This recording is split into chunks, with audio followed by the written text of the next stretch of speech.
Good morning student. Class 11th में BST में हमारा चैप्टर नंबर 4 हमने कंप्लीट किया व्यावसायिक सेवाओं का, और चैप्टर नंबर 5 जो कि राजस्थान शिक्षा बोर्ड ने हमारे कोर्स में से इस बार कम किया है कोविड की वजह से, तो हम स्किप करते हैं अपना पाँचवा लेसन। और आज हम अपना नेक्स्ट लेसन 6 चैप्टर जो कि व्यवसाय का सामाजिक उत्तरदायित्व और व्यवसायिक नैतिकता से संबंधित है, इसे पढ़ना प्रारंभ करते हैं। इस चैप्टर को पढ़ने से हम ये जान पाएंगे कि सामाजिक उत्तरदायित्व क्या होता है। सबसे पहले हम व्यवसाय के सामाजिक उत्तरदायित्व की बात करते हैं, तो सबसे पहले हमें ये जानना होगा कि सामाजिक उत्तरदायित्व की कॉन्सेप्ट क्या है, अवधारणा क्या है।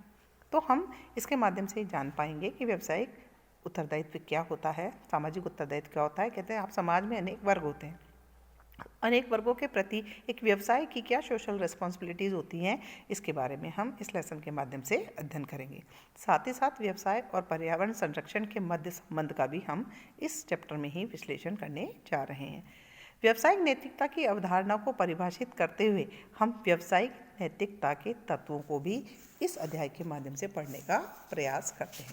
तो स्टार्ट करते हैं हम अपना इस चैप्टर, जिसके अंदर यहाँ एक ब्लॉग के अंदर एक चीज़ बताई गई है, जिसमें बताया गया है कि मणि एक युवा पत्रकार है, एक संवाददाता है समाचार पत्र का। वे पिछले 6 महीनों से व्यावसायिक इकाइयों में जो व्यापक कुरीतियाँ हैं, जैसे कि मिथ्या विज्ञापन देना, मिलावटी सामान देना, श्रमिकों की दयनीय स्थिति, उनका शोषण करना, पर्यावरण प्रदूषण है, सामाजिक कर्मचारियों द्वारा लालफीताशाही, घूस रिश्वत लेना, इनके विषय में वह अपने समाचार पत्र में लिखता आ रहा है। उसे विश्वास हो गया है कि व्यवसाय धन कमाने के लिए, कहते हैं ना, व्यवसाय का आर्थिक क्रिया है और वह पैसा कमाने के लिए कुछ भी करते हैं। ये नहीं देखते कि समाज के विशेष वर्गों, विभिन्न वर्गों पर उनका क्या प्रभाव पड़ता है। वे साथ ही में रमन झुंझुनवाला जो एक अनुकरणीय ट्रक निर्माता हैं, उनके चेयरमैन हैं, उसका भी वह इंटरव्यू लेते हैं, जो अपनी कंपनी की ओर से अपने ग्राहकों की, अपने कर्मचारियों की, अपने विनियोजकों की, अपने अन्य सामाजिक समुदाय के प्रति सद्व्यवहार के लिए विख्यात कंपनी है। उस साक्षात्कार से मणि को ये समझ में आने लगा कि एक व्यवसायिक इकाई समाज के प्रति उत्तरदायी भी हो सकती है, वह नैतिक रूप से सच्ची भी हो सकती है तथा एक उच्च कोटि का लाभ देने वाली भी हो सकती है।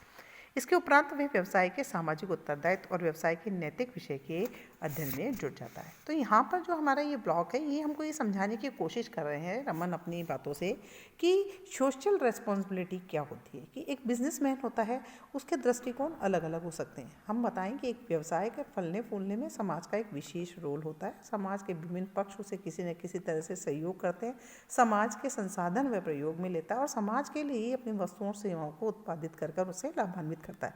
लेकिन एक व्यवसायी जो कि आर्थिक क्रिया करता है लाभ कमाने के लिए, वह अपने लाभ के लिए कई बार वह समाज के प्रति अपने दायित्व को भूल जाता है और वह उनके साथ अवांछनीय व्यवहार करने लगता है, जो कि उसकी दायित्वों से परे होते हैं।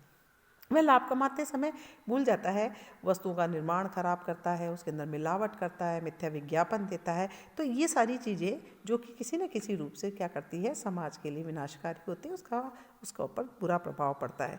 दूसरी तरफ वह ऐसे करते हुए भी लाभ कमाता है, तो दूसरी तरफ एक व्यक्ति विशेष है जो समाज के विभिन्न वर्गों को संतुष्ट करते हुए लाभ कमाने का प्रयास करता है, जैसे मिस्टर झुंझुनवाला के बारे में यहाँ लिखा गया है। तो कहने का मतलब है कि अगर कोई व्यक्ति ठीक से अपनी सामाजिक रिस्पॉन्सिबिलिटी को समझता है और वह अपने लाभ कमाने के लिए कार्य करे, लेकिन समाज के विभिन्न वर्गों को अपनी जिम्मेदारी समझते हुए उनके दायित्वों को पूरा करते हुए लाभ कमाता है, तो यहाँ पर इस लेसन के माध्यम से आपको समझ में आएगा कि दायित्व को जब पूरा करता है, एक सोशल रिस्पॉन्सिबिलिटी समाज के सभी वर्गों को हम संतुष्ट करते हैं, तो निश्चित तौर पर अपने व्यवसाय को दीर्घकाल तक चला सकते हैं। अदरवाइज हम कमाएंगे तो सही, लेकिन वे रेस जो है वो ज़्यादा लंबी नहीं होगी। कुछ समय पश्चात जब सब ग्राहकों को समझ में आने लगेगा, तो हो सकता है कि आपको बाज़ार से निष्कासित कर सकता है। तो आइए इस चैप्टर में हम सबसे पहले एक इंट्रोडक्शन पढ़ते हैं कि क्या होता है सामाजिक उत्तरदायित्व।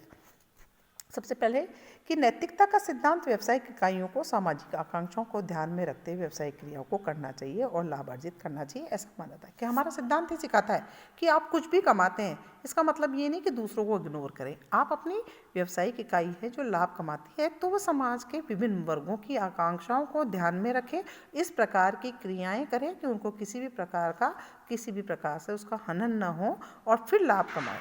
समाज में रहने वाला व्यक्ति, जब हम समाज में रहते हैं तो हर व्यक्ति की कोई सोशल रिस्पॉन्सिबिलिटी अपने बच्चों के प्रति, अपने माँ बाप के प्रति, अपने अड़ोसी पड़ोसी के प्रति, तो पर्यावरण के प्रति, तो बहुत सारी रिस्पॉन्सिबिलिटी सबके लिए होती है। इसे सामाजिक मूल्यों का क्या करना चाहिए, सदैव आदर करना चाहिए और व्यवहार कुशल होना चाहिए, सबके साथ अच्छा व्यवहार करना चाहिए। प्रत्येक व्यवसायिक को लाभ अर्जित करने के लिए औद्योगिक और वाणिज्यिक क्रियाएं करनी होती है। ये अधिकार से समाज से प्राप्त होते हैं, लेकिन ये भी आवश्यक है कि कोई ऐसी कार्रवाई नहीं करे जो समाज के दृष्टिकोण के अंदर अवांछनीय हो या फिर समाज उसे गंदी नज़र से देखता हो।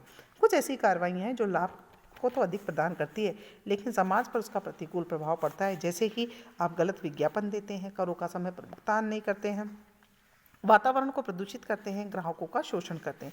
आप देखिए, गलत विज्ञापन देंगे तो क्या होगा, झूठसाजी जालसाजी कर रहे हैं, करों का भुगतान नहीं करेंगे तो आधारभूत सेवाएं सरकार प्रोवाइड नहीं करा पाती है, पर्यावरण को प्रदूषण करेंगे, पर्यावरण के प्रदूषण होने से समाज के सभी वर्गों पर, क्योंकि हम श्वसन क्रिया करते हैं या कुछ और करते हैं तो वो होगा, और ग्राहकों का शोषण करना, ये कुछ ऐसे भी क्रियाकलाप होते हैं इसके अलावा जो उद्यम की छवि को सुधारते हैं और लाभार्जन में भी वृद्धि करते हैं, जैसे कि उच्च कोटि के माल की आपूर्ति करना, हर समय स्वस्थ कार्यस्थल पैदा करना, उच्च समय पे करों का भुगतान करना, प्रदूषण रोकने के लिए कारखाने में उचित वातावरण बनाना, ग्राहकों की शिकायतों का सुनना और उनका निराकरण करना, ये सारी चीज़ें कर कर भी हम लाभ कमा सकते हैं।